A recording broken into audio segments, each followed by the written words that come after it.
Hi, my name is Stevie, and I'll show you how to adjust the drop sensor. This is a sensor that counts drop that go through this hole here. Okay, so there's a hole here, and everything that goes through this hole is sensed by the sensor. Essentially how it works, you have some LEDs, you see them, they're LED, they're powered, and some detectors in this array. The light from the LED goes to this screen here. It's a diffusing screen, and from that it's reflected back, so any objects that goes in between the screen and the detector cuts the beam, and you sense a falling object through this little hole. So this little guy here is a potentiometer, okay, and as you vary the intensity of the light, you will saturate or not the states of this sensor. So here you go, I'm turning it and I'm dimming the LEDs, and now I turn it the other way and I make them brighter. Okay, so here's what happened on the screen. If I take this away, oops, actually it doesn't work.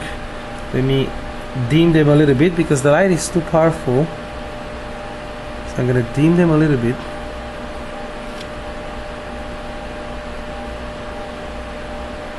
Okay, and notice that as I'm playing with it, as I'm dimming the LED, I have a LAVI program here on the screen that monitors the digital pin out from this thing. Okay, so as I increase the intensity of the LEDs, that little thing on the window, on the screen, goes off. This means that the detectors, they all detect light. Okay, it's like if there is no object that is cutting the beam. Okay, so whenever that thing goes off, there is no light. Now if I move this screen like this, the light from the emitters will just drive by and will not come to the detectors. Okay, so the little light on the screen is on. It's like if there was an object inside the detector, because the at least one of the detectors don't see any light. If I take the screen up again, the light is sent back. All the detectors see some light, and therefore they act as if there is no object, right? So what we want to do in order to tune it, okay, we monitor the digital out with some sort of device, can be an Arduino, okay, and we tune this LED intensity from the trim pot here, from the potentiometer, until it gets LED. As soon as it gets LED, it means that there is not enough light emitted by the LEDs to be detected by the detectors, and that light goes from the LED to the screen and back. Okay, so as you can see, as I play with the potentiometer here, I'm approaching this little edge where there is barely enough light that goes back to all the detectors.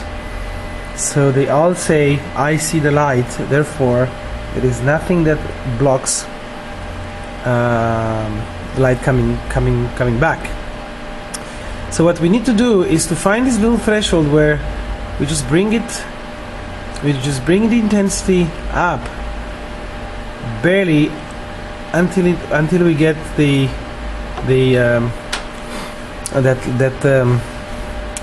output of the digital signal to off.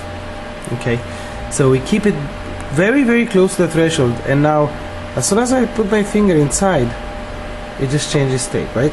So this is what I'm doing here. I'm just putting my finger inside, okay, or putting anything, just this little object inside, and as I'm doing it, you see the the light blinking, right? And no matter where I am inside this volume here, this detector always stays on. Okay, meaning that at least one LED doesn't see light. Okay, so that's how we have to do it. You install this somewhere, and then take a screwdriver and just bring the potentiometer here, bring the intensity of the LEDs to a state where there is barely enough light that goes back to all the detectors so they all see the light. Alright, that's how you fix it. So here's how the box is.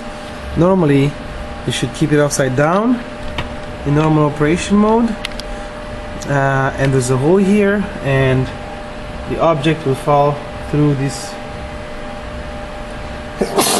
sorry, through this little hole. Okay, so if I have drops, they fall through this hole.